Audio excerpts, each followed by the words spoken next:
Xəstəliklərin erkən aşkarlanması və vaxtında müalicəsinin aparılması önəmli faktor. İlkin səhiyyə xidməti dedikdə nə nəzərdə tutulur?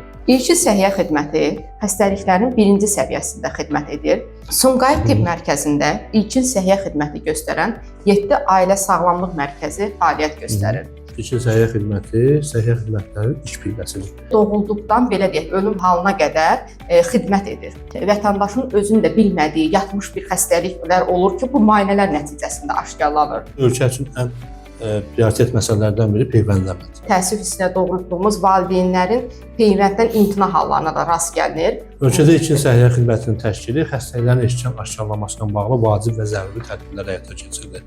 Çalışır ki, ailə sağlamlıq mərkəzinə vətəndaş məmnunluğunu təmin edək. İcbari tibbi sığortanın tətbiqi hamilə qadınlar üçün də bu xidmətlərin almağının əlçatanlığını təmin edir. Həkim olaraq Namilə xanımın 2025-ci ildə hədəfi nədir? Öz üzərimizdə işləyib yeni nailiyyətlər əldə etməliyik.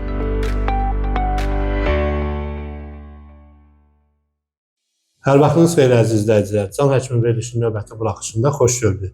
Xəstəliklərin erkən aşkarlanması və vaxtında müalicəsinin aparılması önəmli faktor. Məhz bu səbəbdən ilkin səhiyyə xidmətinin düzgün təşkili önəmli rol oynayır. Elə bu məqsədlə studiyamıza qonaq dəvət etmişik. Qonağımız Sumqayıt Tibb Mərkəzinin direktor müavini, ilkin səhiyyə xidmətinin rəhbəri Namilə xanım Abbasovadır. Namilə xanımla Sumqayıt Tibb Mərkəzində ilkin səhiyyə xidmətinin təşkili, həyata keçirilən tədbirlər və qarşıda duran vəzifələrdən danışacağıq. Namilə xanım, xoş gördük. Xoş gördük Ramin müəllim. Namilə xanım, ilk sualım bundan ibarətdir. İlkin səhiyyə xidməti dedikdə nə nəzərdə tutulur? Sumqayıt Tibb Mərkəzində bu iş necə təşkil olunur?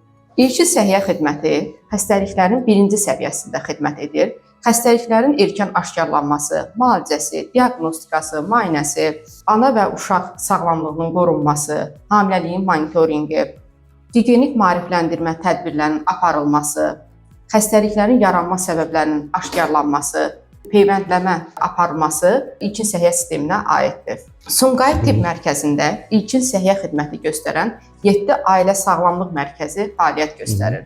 Hər bir ailə sağlamlıq mərkəzi ərazi prinsipinə uyğun olaraq xidmət edir. Ailə sağlamlıq mərkəzlərinə müəyyən ərazilər var ki, o ərazilər əhalini qeydiyyata alır və ailə həkimi tərəfindən həmin əhalinin sağlamlığı ilə məşğul olur. Onu da deyərdim ki, hər bir ailə sağlamlıq mərkəzi vətəndaşa icbari tibbi sığorta çərçivəsində xidmət göstərir. Belə demək olarsa, ilkin səhiyyə xidməti səhiyyə xidmətlərinin iç pilləsidir.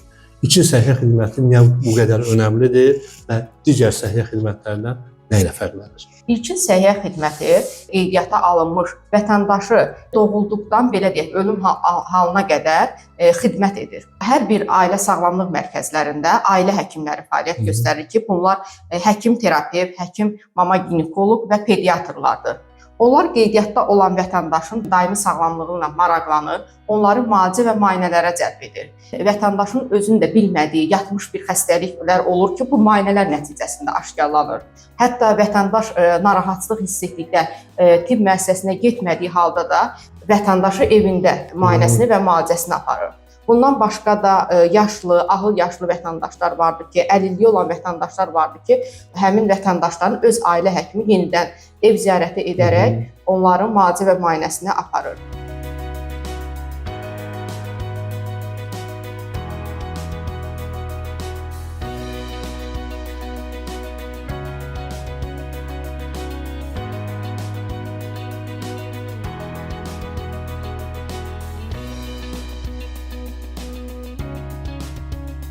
Ailə sağlamlıq mərkəzləri gigiyenik maarifləndirmə işi aparır ki, bu təhsil müəssisələrində baş tutur.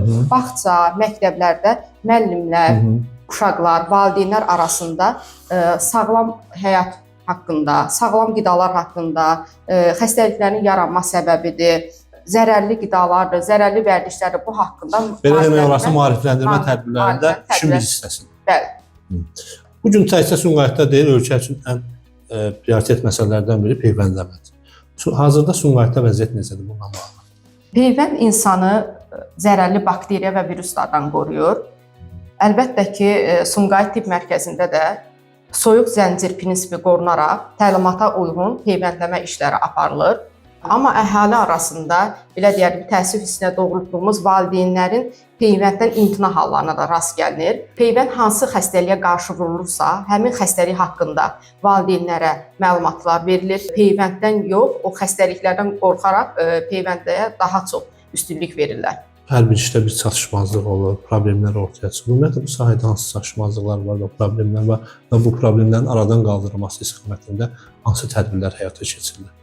Biz hər zaman problemlərin həlli yolları istiqamətində çalışırıq. Problemlərin aradan qaldırmaq üçün peyvəndin imtina hallarını azaltmaq üçün əlimizdən gələni edirik. Hamiləliyin erkən qeydiyyatına aparılmağı, vətəndaşı müalicə və müayinələrə cəlb edirik. Ölkədə ilkin səhiyyə xidmətinin təşkili xəstəliklərin erkən aşkarlanması ilə bağlı vacib və zəruri tədbirlər həyata keçirilir. Bu sahədə hansı yeniliklər gözlənilir? Və Sumqayıt Tibb Mərkəzində, ailə sağlamlıq mərkəzləri, ilkin səhiyyə xidmətində hansı yeniliklər var və bundan sonra da gözlənilir? Əlbəttə ki, öz üzərimizdə bu barədə çalışırıq hər daim. Çalışırıq ki, ailə sağlamlıq mərkəzinə vətəndaş məmnunluğunu təmin edək. Rəhbərlik etdiyiniz xidmət tərəfindən hamiləliyin müşahidəsi, patronaj, sağlam həyat tərzinin formalaşdırılması və əhalinin səhiyyə maarifləndirilməsi üzrə bağlı hansı fəaliyyətlər həyata keçirilir? Ailə sağlamlıq mərkəzlərində ailə həkimi tərəfindən hamilə qadınların ilk həftəsindən qeydiyyata aparılır. 12 həftəyə qədər qeydiyyat erkən aşkarlanmadır. Hər bir qeydiyyata alınmış hamilə qadınlar ailə həkimi tərəfindən daimi ana və uşağın sağlamlığına maraqlanır, müalicə və müayinələrini aparır. İxtisaslı həkimlərə ailə mama ginekoloq tərəfindən yönəldilir. İcbari tibbi sığortanın tətbiqi hamilə qadınlar üçün də bu xidmətlərin almağının əlçatanlığını təmin edir.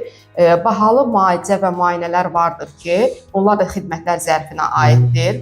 Buna perinatal skrininqlər deyə bilərik ki, ikili və üçlü testlər xidmətlər zərfinə aiddir. Bu da genofonumuzun sağlamlaşmasına və irsi xəstəliklərin aşkarlanmasında mühüm bir rol oynayır. Ev ziyarətinin güclənməsi, patronaj xidməti vardır ki, bu xidməti təbib tabeliyində olan müəssisələrdə xidmət keyfiyyətini daha da artırmışdır. Uşaq doğulduqdan, evə yazıldıqdan sonra 3 yaşına qədər patronaj xidməti göstərilir. Zahı və hamilə qadınların ailə həkimləri tərəfindən evə gedilir və evdə daimi onların sağlamlığına məşğul olur. Patronaj xidməti problem yaradan risklərin aşkarlanması, aradan qaldırılması və müəyyən dərəcədə azaldılmasında rol oynayır. Namirə xanım, siz özünüz də ixtisas həkimsiniz. Həkim olaraq Namirə xanımın 2025-ci ildə hədəfi nədir? Bir həkim kimi tibb sahəsində daim öz üzərimizdə çalışmalıyıq, yeni nailiyyətlər əldə etməliyik. Hal-hazırda mən ilkin səhiyyə xidməti üzrə çalışıram və bu barədə bilirsiniz ki, tibbdə hər zaman yenilik olur. Öz üzərimizdə işləyib yeni nailiyyətlər əldə etməliyik. Sonda ənənəvi bir sualımız var. Bizim verilişə təklifimiz nədir? Verilişə təklifim yox, arzularımı bildirəcəm. Bir həkim kimi sizin verilişin uzun ömürlü olmağını arzu edirəm, uğurlar, nailiyyətlər arzu edirəm. Çox faydalı bir verilişdir ki, vətəndaşlar burada sağlamlıq haqqında müəyyən biliklər alacaqlar, onları maraqlandıran sualları burada əldə edəcəyinə əminəm. Namirə xanım, dəvətimizi qəbul edib gəldiyinizdə sizə təşəkkür edirəm və işlərinizdə uğurlar arzu edirəm.